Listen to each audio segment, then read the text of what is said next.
ESnet, our network is best described as like the circulatory system for the U.S. Department of Energy's scientific mission.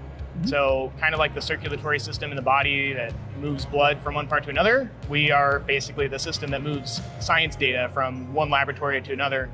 And that's both within the US and the Department of Energy, but also internationally, international collaboration. That's why we're here at TNC.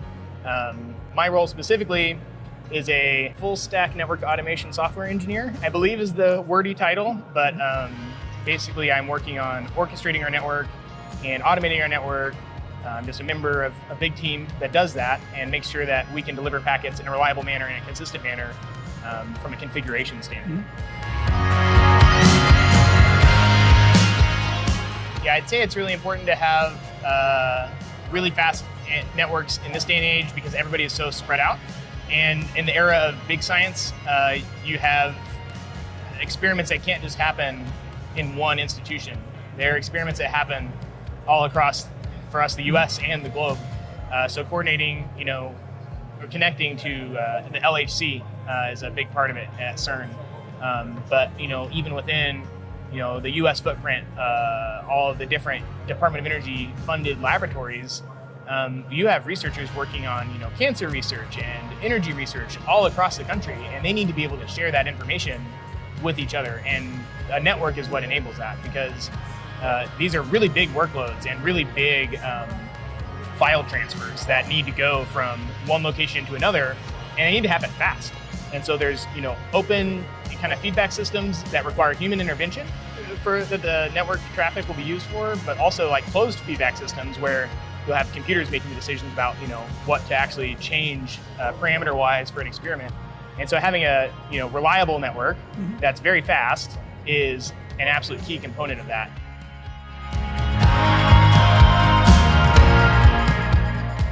So I think a good example of this would be, there's a radio telescope that we've been working on a project with that I kind of alluded to earlier that's capturing data in Chile. It's the LSST Vera Rubin Observatory.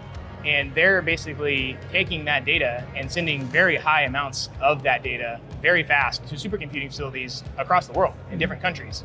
And so we need to be able to transport that data, as fast as possible, both from a bandwidth standpoint and from a latency standpoint, so that the supercomputing facilities can take those jobs, ingest them, schedule them, crunch data, and then make decisions that then go back to the researchers so that they can be informed of how they need to adjust their experiment, or even inform other researchers across the world.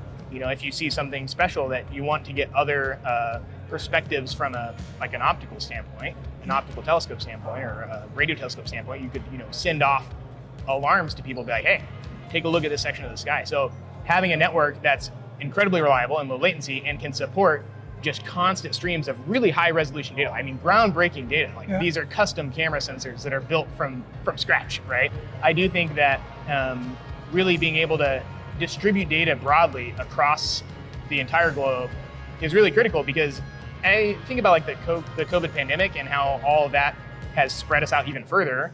You really have to be able to collaborate instantly with people and across time zones and across vast distances. And you can't do that without a good, reliable network.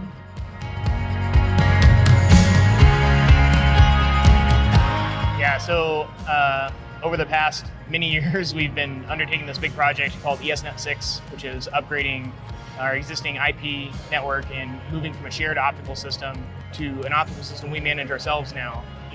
We're automating new stuff. We've grown our staff significantly to just be able to support this bigger installation base. It's been a very long project, but we finished it up last year and had the unveiling of it, and it's been really successful with ESnet 6. A huge part of that has been automating the deployment and provisioning of our network, so that when a customer needs a new service, we can deploy that in a more reliable manner, which ultimately results in a more stable network, right? Absolutely. There's a consistency between configuration, no matter which engineer applies it, is really big for us. And allowing our customers to have a shortened amount of time from when they ask for something to when we're able to do it is one part of it. But really it's that consistency and making sure that we're offering services, rock solid and reliable, no matter what, no matter who provisions or configures it.